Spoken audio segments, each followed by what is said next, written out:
We've been on the lookout for a tool that potentially could help people see based on their body type, based on their size, based on their height, how a garment might look on them. And we've tested and demoed this in a couple different ways, internally and externally. And I think that's one piece of the AI puzzle that really hasn't been solved yet. Welcome to another episode of the e-commerce toolbox, expert's perspective, all about AI. So we're really excited today to have Slisha, who's the SVP e-com and digital marketing at Adrianna Papell Group. She's also co-founded a company, which we'll talk a bit about today. But I'd love to welcome you to the show. Thank you so much. So excited to be here. Awesome. Maybe kick off by giving us a bit of an introduction, your current role and your career journey, and how you ended up in your current role and co-founding a VC-backed online jewelry store as well. Yeah, absolutely. So like you said, I've been through quite a journey from the jewelry space into the apparel world, and I have about 15 years of experience within the e-commerce and digital marketing arena. I started out my career always wanting to be in the marketing space. E-commerce ended up being where I landed, and I fell in love with it after my first job. While I was working at the Knot, which was kind of my first big job out of college, I happened to meet my fiance, my husband now, who was somebody who had about 3 generations of experience in the diamond and jewelry industry, but at the time was working in finance. And I, of course, had my marketing and e-commerce background kind of starting, and the gears were starting to turn there. And as we were getting engaged, we noticed that there was a really big hurdle for people as they were shopping for their engagement ring online, wherein they couldn't touch and feel the actual product before buying it. So we kind of joined forces. We looked at, all the different case studies of our real life friends who were also going through this experience, and figured out that maybe we could reinvent the way people were shopping for engagement rings online with a home preview. So kind of like a Warby Parker meets diamond engagement rings process. And at the time, nobody was really thinking in this way or doing online shopping in this way for engagement rings. So this happened to take off and build a really good organic following, word of mouth following, after which we entered a tech accelerator, as you mentioned, got a couple rounds of VC funding, and eventually exited the company about now 4 years ago. And at that point, I did join the company that we exited to and helped to build out some more of their D2C portfolio. My husband is still there and is kind of leading that charge. For myself, my passion really lies in e-commerce, in marketing. It wasn't necessarily, I did love working in the jewelry industry, but it wasn't necessarily something where I was like, I want to stay here lifelong.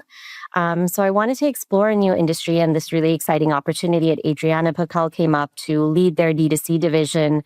And it was different because not only was it a different product category, but it was an opportunity to take a heritage brand, one that has existed for almost 50 years, and reinvigorate and scale up the growth of their online selling. So different challenge, but many of the learnings from, running my own business were applicable here, because the philosophy at Adrianna Papell for anybody who enters is really think like an owner, think like a founder. So it was a great bridge between the experience of being a startup founder and then also applying all those learnings to a heritage brand. I love it. That's really cool. I didn't realize you'd exited the business as well. I love that.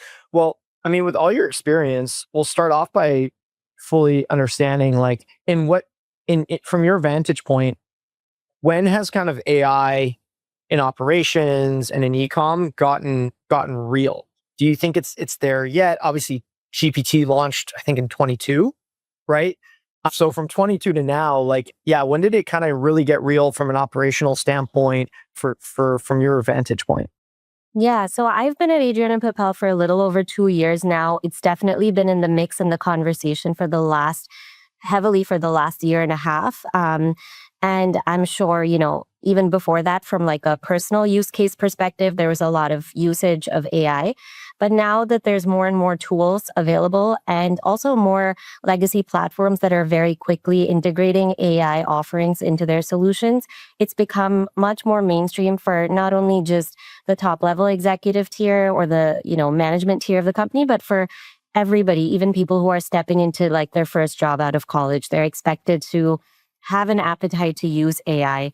So I can say, now 2 years into the job here, like we've integrated AI into almost every aspect of the company, not only the e-commerce piece, which I lead, but also like the, from merchandising to product development, design. And then, of course, with e-commerce, we're using it in a much heavier capacity as it relates to like creating photo shoots or augmenting our ad creative, augmenting our email program or SMS program, using leveraging it not only on the creative side, but also on the analytical as well as the ideation side to kind of create more efficiencies, more exciting things that we can test into at a faster pace. So I think it's the same players, it's the same core team that we have. It's just that our ability to experiment has accelerated a lot more than it was maybe 2 to 3 years ago, where if we wanted to try something interesting or new, we would have to wait a little bit to get that in motion. If you're listening to the e-commerce toolbox, you're entitled to a podcast exclusive website audit. Go to noibu.com/podcast-audit for a free scan that uncovers the hidden friction blocking your conversions and shows you where you're leaking revenue. Talk to me a bit about AI to generate lifestyle imaging. I know that New York recently passed a law with AI imaging and things like that. Maybe talk to me a bit about your kind of thoughts on that in general. Like, is that an area that you think is going to keep expanding in e-com? Is that actually going to start pulling back in terms of value? Like, what are your thoughts? I think at this point, with the scale that it's achieved, with the amount of investment that a lot of brands have put into AI on that front, I don't think it's going to scale back. I think it's just going to become a more thoughtful exercise where and how people choose to deploy the AI and how transparent they are with customers. And then on the flip side, as things are going in this direction, customers are getting more and more used to seeing it. And as it's getting more advanced, probably trusting it more in terms of conveying the realness of the product, the realness of size and fit. It's obviously still a work in progress. So it's kind of like a give and take. You can't go all in. And I don't think any brand should go all in. But I do think it can be a healthy and sustainable part of the marketing mix and the creative mix if it's done with a lot of like integrity, attention to detail, and a desire to help the customer rather than kind of just like output content really quickly and do it from a budget saving perspective. So at AP, I think that's kind of the way we think about it, that the first question we ask is this going to be true to life? Is this going to help the customer to make better decision, reduce return rates and give them an authentic experience that really lines up well with our in-studio photography or our campaign photography? And if it is a miss on all of those questions, then we're not going down the road just for the sake of it. I do see some brands where, you can clearly pick it apart and they're doing it more as a cost savings mechanism. But for us, like that's not how we approach it. And I think any brand that wants to continue scaling AI usage for creative probably should be keeping those things in mind. I agree, especially for like a brand that has a lot of brand equity, high quality products, things like that.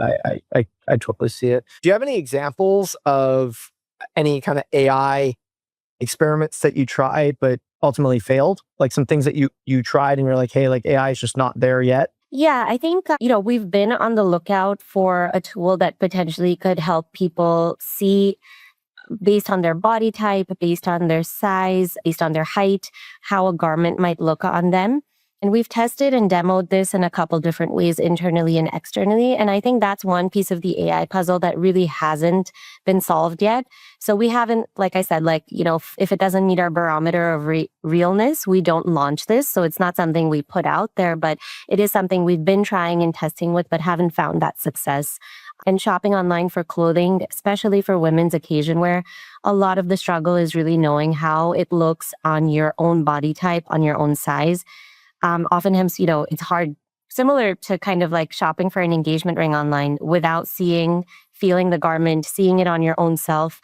It's hard to make a decision, which also contributes to like return rates spiking up. So that's one piece that AI isn't quite there yet on. If that gets solved in a meaningful way, in a real way by, an external vendor or even by ourselves internally, I think that could be a huge uplift. Yeah, makes sense. It's funny. One of the first startup ideas we had in 2017 was solving this problem. And it was and it's a hard one. And I guess you guys were pretty early to the game in 2017 with that. Yeah, we abandoned it after like 2 months because we're like, this is not solvable. It was like, take a picture of yourself. And it was just super like, yeah, it was a hard problem to solve. It was too hard. Very, very cool. On the flip side of that, like as you guys deploy more use cases, creative makes sense. I I'm always on calls with customers, and I get emails and LinkedIn notes, and everyone kind of wants to understand like what are the use cases that people are seeing the most value in today. Creative being one of them. We kind of went the other side, which is like something that may not be ready yet. It's like size and fit. What are some other examples that have driven kind of tangible results in the form of cost savings or conversion that you guys have implemented? Yeah, I think, just like I was saying, the experimentation ability with AI is fantastic. So just more ideas around ad formats, more ideas around like copy even, and just quickly plugging those in and trying those. More site analytics, like performance analytics and ideas around A/B testing there. I think doing that in quick fashion and then also being able to develop and design that in quick fashion, that gives us the ability to quickly be nimble and pivot our site experience as needed. And I think coupled with the fact that we have an in-house team that supports design and development, we're able to use those AI learnings a bit faster. And then I think on the other side of things, from a product perspective, I know our design teams have been able to really quickly churn out different interesting ideas of like, fabrics and patterns they might want to experiment with, or silhouettes that are working well, and AI is able to give them additional ideas. Of course, there's always a human touch involved in vetting and making sure that that makes sense in maintaining the brand ethos. But I think just, it helps speed up the thinking process. And it also gets people excited because it's not just them thinking in a void or with their team in a void. There's almost like a third party helping to come up with fresh and interesting inspiration and ideas. So that's been exciting. And then one other area that I think is really great for apparel companies, because a lot of what we sell is seasonal, and we want to minimize markdowns and minimize inventory liquidation. So maximizing inventory efficiency and what we're buying with the help of AI, it's really great because you can minimize wastage on like inventory. You can minimize wastage on having to liquidate and mark down at the end of the season too. Very cool. How have you guys been seeing patterns from like agentic discovery? So like referrals from AI engines. Like, is that something that you guys have been investing in or seeing kind of growth in your category? We definitely have. I think a lot of the SEO efforts that we've put forth to just generate really quality content and content that is structured so that it matches the needs of, different agentic search platforms has paid off. It was kind of a slower start because we were trying to do this like 2 years ago. And I think the adoption rate has now picked up to the point where we're consistently seeing a healthy volume of our content being picked up. We're seeing a lot of our evergreen content in terms of like our product being picked up as recommended product. One struggle that we sometimes have is, like I was saying, like 80 to 85% of our product at any given time is like new. It's fashion product, right? So there's not as much online history around that in terms of reviews, in terms of validation. So that's one thing where, maybe a brand that has longevity for their products will have an easier time getting those picked up. But nonetheless, I think a lot of our content and our authority helps for our collection pages and our blog content to get picked up well. So we're seeing definitely within this year for sure, like a major influx of traffic. We're also seeing a lot of orders come through, not at the scale of any of our other ad platforms, but certainly, a good supplement. And good to see that we do show up organically, whether it be in traditional Google rankings or in all the different agentic platforms. So continuing to push there. I think another big one there is making sure we're continuing with a strong like affiliate program, a strong backlinking program, because again, like whether your site is being picked up or your PDPs are being picked up or not, content from other authoritative sites, if it continues to mention you, it's kind of the same traditional SEO tactic. It'll continue to push into agentic platforms. I think the one negative to that we're of course seeing is that some of our top of funnel traffic that maybe would have clicked into the site or the blog earlier is now finding answers faster, which is great for them, less time wasted on their side, but it does diminish some of that top of funnel.